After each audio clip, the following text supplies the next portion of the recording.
ഇതില് എങ്ങനെ കർഷകർക്ക് ചെറുകിട കർഷകർക്ക് എന്തെല്ലാം ഉപദേശങ്ങൾ കൊടുക്കാൻ സാധിക്കും അങ്ങേക്ക്?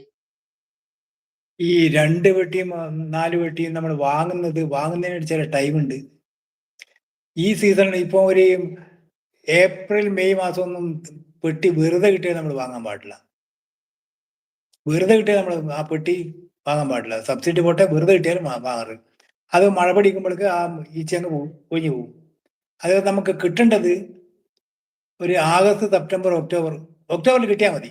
ഒക്ടോബറിൽ കിട്ടിയാൽ നമുക്ക് അത് കൃത്യമായിട്ട് ഭക്ഷണം കൊടുത്ത് മറ്റേ ഗ്രൂപ്പെല്ലാം ചേർന്ന് കുറേ അറിവെല്ലാം സമ്പാദിച്ച് ഫീഡിങ് ചെയ്ത് നമുക്ക് അത് സെറ്റ് പിരിക്കാൻ പറ്റും.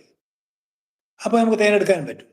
അതേ അവസരം നമ്മൾ ഈ മാർച്ച് മാസം, ഏപ്രിൽ മാസം കിട്ടിയാൽ മഴ പിടിക്കുമ്പോഴേക്ക് നമുക്ക് തേനെടുക്കാൻ പറ്റുകയില്ല. മഴ പിടിക്കുമ്പോഴേക്ക് അതങ്ങ് പോവുകയും ചെയ്യും. അതുകൊണ്ട് ഒരു കാരണവശാലും ഈ സമയം തേനീച്ചപ്പെട്ടി വാങ്ങാൻ